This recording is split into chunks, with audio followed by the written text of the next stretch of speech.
Hey honey, how'd class go? What did the workshop think of your latest batch of poems?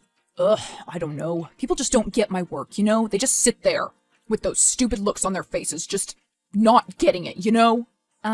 Right. Well, what about the one about the struggles of the Irish working class? No response whatsoever. Well, how about the one about the algae in the Indian Ocean, the sailor boys and whatnot? Or the gypsy artists in the crumbling Brazilian economy back in the 1980s? No, they hated them all. That's what I'm saying. Why aren't you listening? Okay, I'm sorry. Sheesh. Well, anyway, are we still going to read later? I'm really excited to listen to Jodi Anslow. I've been following her for such a long time, and I never thought that she'd ever be coming to our little university. Well, fine, yeah, I guess. Maybe. I don't know. But I thought you said that we could go. Well, I don't know. Maybe I'm not in the mood now. What? Why not? Because of the poems? Yeah, I need to decompress. I need to, I don't know, meditate on it or something. But maybe if you come with me, you'll get inspired by something. I doubt it. Why do you doubt it? Well, to be honest, Jodi Anslow? Seriously? I doubt she'd be inspiring me. What? And why not? Well, it's just, I'm not really inspired by women poets. Wow, okay, not yet. Give her a chance. And even if you aren't, it's still a reading on campus, and it's your major, after all. Whatever, I don't feel like it, okay? So you'd rather just sulk in your dorm room about your poems? No, I'm not going to sulk. I'm going to work on my submissions.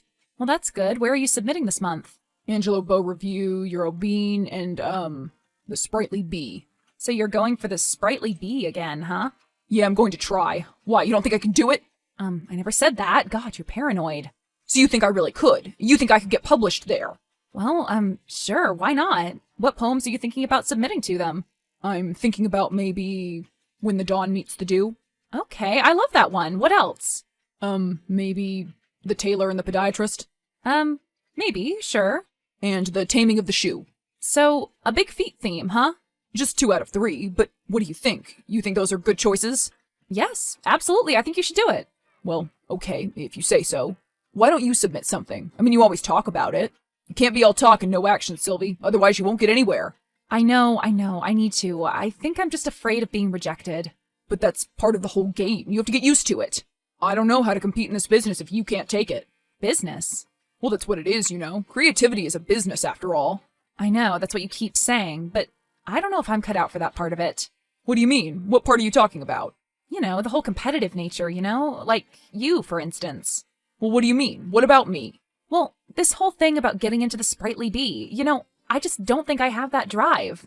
Well, you better get it. How else are you going to be noticed? You need to start submitting, Sylvie. All right, I will. Which poems of mine do you think I should submit? Well, I don't know. You can't remember any of the titles? You know how bad I am with titles. Give me a break. Okay, what's it about then? Describe it. Just one. Okay, well, how about the one about the girl with the pearls and the hat? You know what I'm talking about. The girl with the pearls and the hat.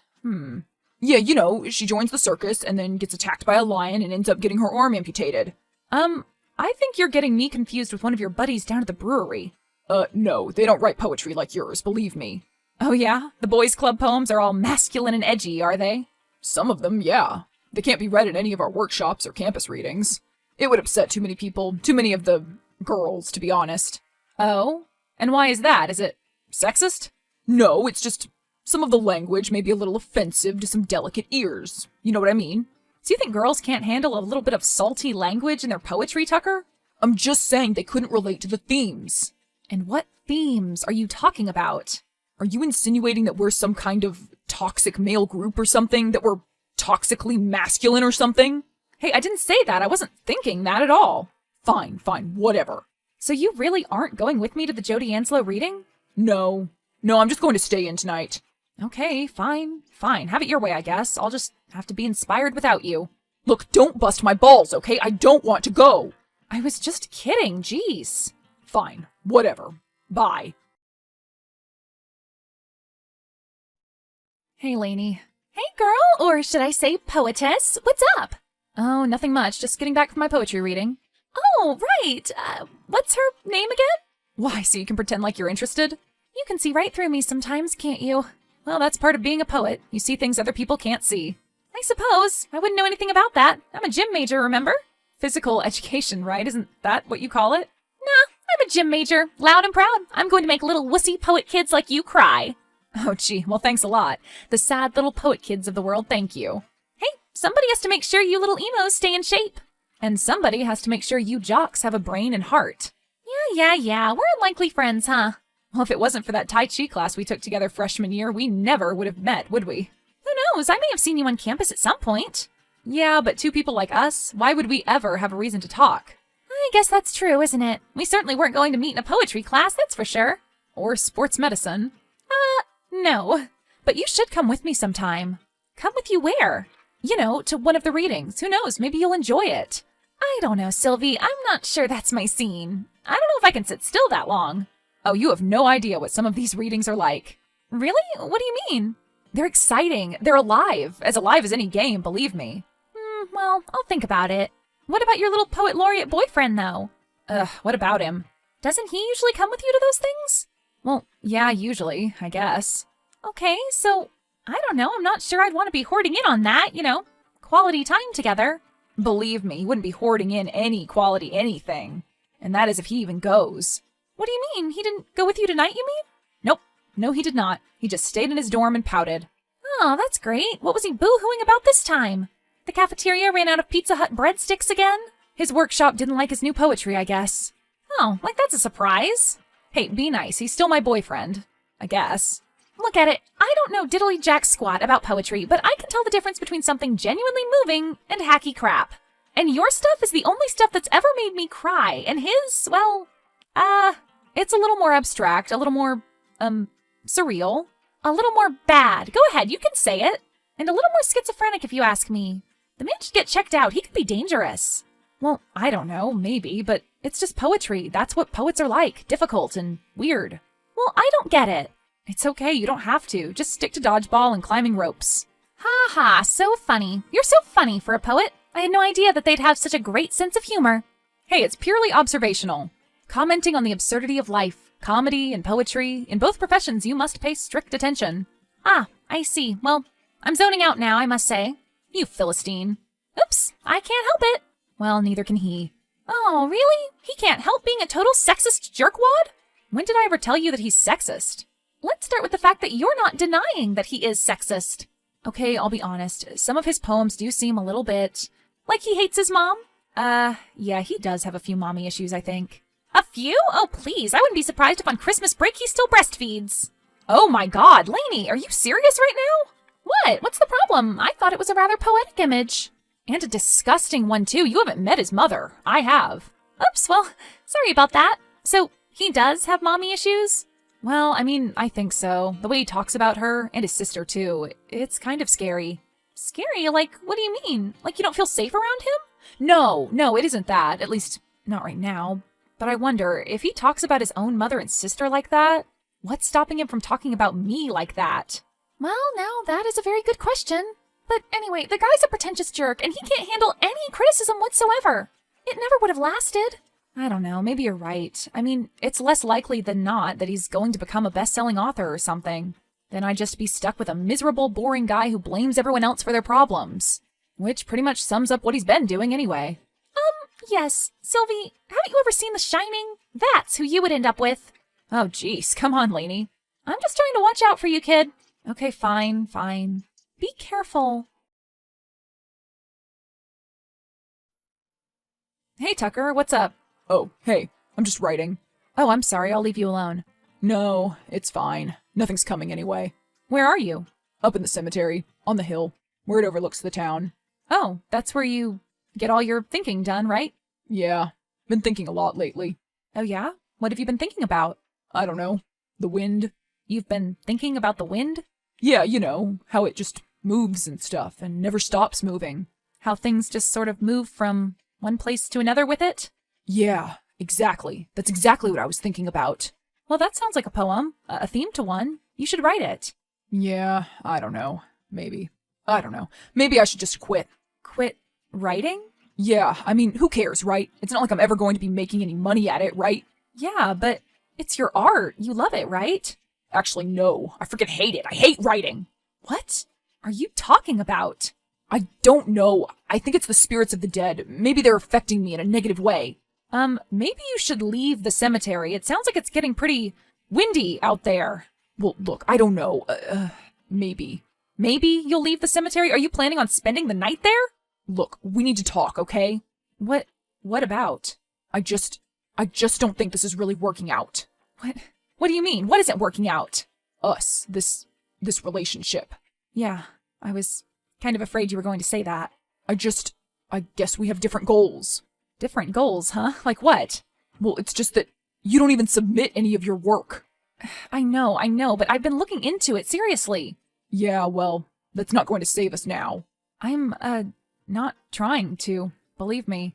What's that supposed to mean? Well, you know my friend Lainey? What, the gym major? Yeah, what about her, the Philistine? Well, she said that I should dump you. What? Yep, that you're a bad seed. A bad seed? That you bring nothing to the table, that all you do is put me down. What? That's not true. Hey, I'm just telling you what she said. Oh, and also that you're a lousy poet. What? She called me a lousy poet? She said that it's no wonder you're having a hard time getting published because your poems stink. They stink. Stink. Stinkaroo. Stinkaroni. Big time. Stink time. She said big time stink time? Bet you didn't know she was a poet, did you? Well, what the hell does she know? She's going to be a gym teacher. Then what do you care about it? Well, I don't. That's right. Because you don't need mainstream acceptance. Nope, I definitely don't. You don't need anybody, do you? Nope. Okay, I think we're done here, Tucker. What do you mean we're done? Well, you broke up with me, so I guess we're done, right? But you said I was a lousy poet. No, Lainey said you were a lousy poet. But you agreed. I never said I agreed. Okay, that's it. We're getting back together. What? I have to prove to you that I can get published and you have to be on my arm while I do it. And why do I have to be on your arm? Because you're a pretty decent poet, and you'll go even further with me. Oh, gee, thanks. That's high praise coming from Lord Byron over here. Hey, just take the compliment, jeez. You know what? I don't think so, Tucker. You don't think so? I don't think I'm going to take you back. But why not? Because you're a jerk? Whatever, you're just jealous, yet again. You know I can have any girl in the English department, right? Oh, really? Yeah, they do treat me like I'm Lord Byron. Oh, please, have you seen Byron's portraits? You couldn't hold a candle to him. Whatever, you'll see. I'll be as big as him one day. Oh, really? You'll be as big as Byron, huh? Bigger. Bigger than Byron. Yeah, that's right. Well, I sincerely wish you the best of luck with all that, Tucker. Wait, so you're seriously breaking up with me? You just broke up with me. What are you talking about? You can't do this to me. Can't do what? You can't break up with me in a cemetery. You went to the cemetery. I didn't bring you there, and you broke up with me, you lunatic. Besides, it's kind of poetic, isn't it? There's your inspiration. What inspiration? What are you talking about? How could I be inspired at a time like this? You know, the skyline, the misty rain, the cemetery, the dead people, your angst and sadness. You're horrible. Just a horrible person. Just like every girl I've ever known. Bye, Tucker. I have yoga class. Wait, Sylvie, don't go! Lainey, I have great news. Hey, what's up? Did your boyfriend Lord Byron come out with a new book or something? No. Even better and more miraculous. I'm getting published. What? Yay! Congratulations! Where? And that's the other thing. You'll never guess where. You're right. I'll never guess where because I have no idea what any of these places are. The Sprightly Bee. Wait, isn't that the one you were telling me about? The really important one? Yes. The one that ex of yours was so desperate to get into? Yes. Ha! Congratulations, babe. Thank you so much. I can't believe it. So, yeah? When are you going to tell him? Who, Lord Boo Run? Never. Let him figure it out on his own. Hey, Sylvie. Long time no speak. Oh, hey, Tucker. How've you been? Okay, I guess. I just got the new issue of the Bee. Oh, yeah? Yeah. I guess that congratulations are in order. Yeah, well, thanks a lot. I knew you could do it. Well, I really appreciate that, Tucker. I guess I never thought you'd get published before me, but, hey, whatever, right? Tucker, I'm really sorry that our relationship ended the way it did. Yeah, well, it was my fault. Seriously. Well, thank you for saying so, because, to be honest, it's true. Yeah, well, when you're right, I guess. But, that being said, I honestly don't think I would have gotten published without you. What do you mean? Well, you're a difficult guy. Yeah, I know. And I guess all artists are in some ways. But you also taught me a lot about poetry, and you turned me on to a lot of amazing poets, too. Really? I did? Yeah, you truly did make me a better poet. Well, you did too. And you are a good poet, and I know that you'll get published someday too. Thanks, Sylvie. Hey, do you want to maybe go down to Flanagan's, maybe get a beer, talk about poetry like the old times? No, Tucker. Oh, well, okay. I guess maybe I'll write a poem about it instead. How my ex-girlfriend got published into a prestigious literary magazine, and now she won't have a beer with me. Sounds like a country song. Sylvie continued to write and be published in a number of magazines and journals. Her first collection of poetry, Reflections in a Black Cat, is due out next year. Lainey has promised to suffer through it. Tucker eventually got a poem published in a small journal called Horseglue Quarterly. It was called Cemetery Rain and was all about his experience with Sylvie. Despite sounding terrible, this one was genuinely good.